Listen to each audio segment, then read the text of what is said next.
আসসালামু আলাইকুম প্রিয় দর্শক, দেশ এবং প্রবাস থেকে যারা এই মুহূর্তে আমাদেরকে দেখছেন সবাইকে আরও একবার স্বাগত জানাচ্ছি সেভ মানি ইউটিউব চ্যানেলের পক্ষ থেকে। এর ভিডিওতে সবচেয়ে গুরুত্বপূর্ণ একটা বিষয় নিয়ে আলোচনা করব, যে বিষয়টি আপনারা সকলেই আসলে প্রশ্ন করে থাকেন, যে কোনো ব্যাংকে যদি আমাদের যে কোনো অ্যাকাউন্ট থাকে, সেটি হতে পারে যে কোনো ধরনের অ্যাকাউন্ট থাকে, সেটি হতে পারে savings account, current account, DPS কিংবা এফডিআর, যে কোনো অ্যাকাউন্ট যদি আমার যে কোনো ব্যাংকে থাকে, তাহলে প্রতি বছরে এই অ্যাকাউন্ট থেকে মেনটেন্যান্স ফি বাবদ ব্যাংক কত টাকা করে কেটে নেয়, বাৎসরিক হাফ ইয়ারলি কত টাকা করে কেটে নেয় এই ব্যাংকের অ্যাকাউন্ট থেকে।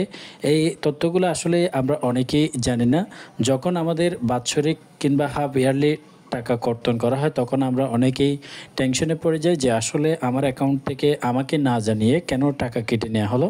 তো ব্যাংক যে আপনাকে আপনার যে সার্ভিসগুলো দিচ্ছে, অর্থাৎ আপনাকে যে সেবাটি প্রদান করছে, সেই সেবার বিনিময়ে কিন্তু প্রতি বাৎসরিক এবং হাফ ইয়ারলি একটা চার্জ কর্তন করে থাকে আপনার অ্যাকাউন্ট থেকে, যেটি আপনারা হয়তো মাসে একটি মেসেজ পান এবং ডিসেম্বর শেষে গিয়ে আরেকটি মেসেজ আপনাদের ফোনে দেওয়া হয়। তো আমি একটি ব্যাংকের অ্যাকাউন্ট দিয়ে আপনাদেরকে দেখাচ্ছি, অর্থাৎ বাংলাদেশের সেরা ইসলামী ব্যাংকের মাধ্যমে আপনাদেরকে দেখাচ্ছি।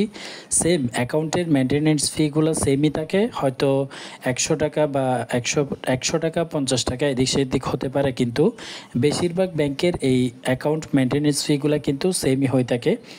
তো এই তথ্যগুলো আপনারা অবশ্যই জেনে রাখবেন, এবং জেনে রাখার কারণ হচ্ছে আপনার যদি এর থেকে বেশি টাকা কর্তন করে, তাহলে কিন্তু আপনারা অবশ্যই সরাসরি গিয়ে ব্যাংকে কথা বলতে পারেন। তো আমি যে চার্টটি নিয়ে এখানে আপনাদের সাথে কথা বলছি, এটি হচ্ছে ইসলামী ব্যাংকের। ইসলামী ব্যাংকে আপনার যদি অ্যাকাউন্ট থাকে, কোন ধরনের অ্যাকাউন্ট থাকে, সেটি আপনার এখানে চার্জ কত কাটবে আপনি দেখে নেবেন। তো এখানে বলে রাখি যে কার্ডের যে মেনটেন্যান্স ফিটা এখানে দেখানো হয়েছে, সর্বপ্রথমে আল ওয়াহেদিয়া কারেন্ট অ্যাকাউন্ট, অর্থাৎ যারা ব্যবসায়িক মানুষ রয়েছেন তাদের জন্য মূলত এই অ্যাকাউন্টটা। কারেন্ট অ্যাকাউন্টের যে চার্জ রয়েছে এখানে বলা হয়েছে, দেখেন, কারেন্ট অ্যাকাউন্টে 500 টাকা হাফ ইয়ারলি কাটবে, অর্থাৎ বছরে 1000 টাকা কেটে নেবে। 500 টাকা হচ্ছে জুন মাসে কাটবে, ডিসেম্বরে কাটবে 500 টাকা। এটা হচ্ছে কারেন্ট অ্যাকাউন্টের ক্ষেত্রে যারা ব্যবসায়িক লেনদেন করবেন তারা। এছাড়াও মুদারাবা সেভিংস অ্যাকাউন্ট, এই সেভিংস অ্যাকাউন্টটাই কিন্তু বাংলাদেশের পৃথিবীর প্রত্যেকটা মানুষেরই থাকে, বেশিরভাগ মানুষের। সেভিংস অ্যাকাউন্টের ধরন হচ্ছে আপনি যে কোনো সময় টাকা তুলতে পারবেন, আবার যে কোনো সময় টাকা জমা করতে পারবেন। এই সেভিংস অ্যাকাউন্টের যে মেনটেন্যান্স ফি, সেটা হচ্ছে আপ টু টাকা, এখানে বলা হয়েছে 5000 টাকা। অর্থাৎ আপনি যদি 5000 টাকা পর্যন্ত লেনদেন হয়, সেক্ষেত্রে কিন্তু 50 টাকা মেনটেন্যান্স ফি কর্তন করা হয়। আর যদি আপনার 5000 থেকে 25,000 টাকার মধ্যে যদি লেনদেন হয়, তাহলে 150 টাকা কেটে নেবে। 25,000 টাকা থেকে আপনার হচ্ছে 1 লক্ষ টাকা পর্যন্ত 250 টাকা করে। এছাড়াও আপনার 1 লক্ষ টাকার উপরে গেলে 300 টাকা করে কেটে নেওয়া হবে। এই যে কাটার যে বিষয়টা এখানে বলা হয়েছে, টাকা কাটার, এটা হচ্ছে হাফ ইয়ারলি। এখানে যেটা বলা হয়েছে সেটা হচ্ছে হাফ ইয়ারলি, অর্থাৎ আপনার অ্যাকাউন্টে যদি আপনি 6 মাসের মধ্যে যদি এই লেনদেনগুলো করেন, তাহলে এভাবেই কেটে নেওয়া হবে। 1 লাখ টাকা পর্যন্ত হলে আপনার 250 টাকা, 1 লাখ টাকার উপরে গেলেই আপনার হচ্ছে 300 টাকা করে, বছরে 600 টাকা এই অ্যাকাউন্টের মেনটেন্যান্স ফি কর্তন করা হবে। এটা হচ্ছে সেভিংস অ্যাকাউন্ট। এরপরে যে অ্যাকাউন্টটা রয়েছে সেটা হচ্ছে মুদারাবা স্পেশাল নোটিস অ্যাকাউন্ট, যেগুলো এসএনডি অ্যাকাউন্ট বলা হয়। স্পেশাল মূলত কারেন্ট অ্যাকাউন্টের নেয় এই অ্যাকাউন্টটা।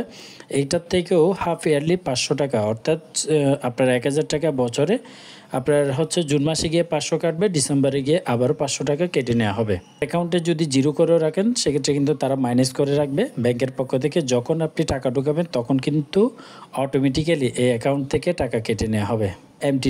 এমটিডিআর এর জন্য কত টাকা করে চার্জ কর্তন করা হয়? এমটিডিআর হচ্ছে এখানে অ্যাকাউন্ট ক্লোজিং চার্জ কর্তন করা হবে। আপনারা যখন অ্যাকাউন্টটি ক্লোজ করবেন, ক্লোজ করার সময় আপনার অ্যাকাউন্ট থেকে কিন্তু 100 টাকা কর্তন করা হবে। যে ট্যাক্সের হিসাব রয়েছে 15 এবং 10%, সেটির বাইরেও কিন্তু এই 100 টাকা ব্যাংকের চার্জ হিসেবে কর্তন করা হবে। যখন ইসলামী ব্যাংকের চেক কিংবা অন্য ব্যাংকের চেক যখন আপনি ইসলামী ব্যাংকে জমা করবেন, সেটি যদি 50,000 টাকার মধ্যে হয়, তাহলে 50 টাকা। আর যদি 50,000 টাকার উপরে যদি হয়, তখন কিন্তু 100 টাকা করে ক্লিয়ারিং চার্জ কর্তন করা হবে। এছাড়াও আরও অসংখ্য চার্জ রয়েছে, এগুলো কিন্তু এক অ্যাকাউন্ট থেকে না, এগুলো হচ্ছে ভিন্ন ভিন্ন সাবজেক্ট। আপনারা যদি লেনদেন করে থাকেন, তা আপনার যদি চেক রিটার্ন চলে আসে, ধরেন আপনি একটা অ্যাকাউন্টে চেক জমা করলেন, ভুলবশত আপনার ভুলের কারণে কিংবা যে কোনো ভুলের কারণে যদি চেক রিটার্ন করে আসে, অর্থাৎ চেক যদি আবারও ফেরত চলে আসে, সেক্ষেত্রে কিন্তু একটি চেকের জন্য 150 টাকা করে কেটে নেওয়া হবে।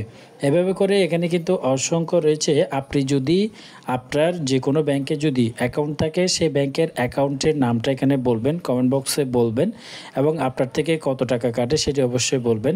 আপনারা যে কোনো তথ্য জানতে চাইলে অবশ্যই কমেন্ট বক্সে জানাতে পারেন। কোন ব্যাংকের চার্জ কিংবা মেনটেন্যান্স ফি সম্পর্কে আপনি জানতে চান সেটি কমেন্ট বক্সে জানাতে পারেন।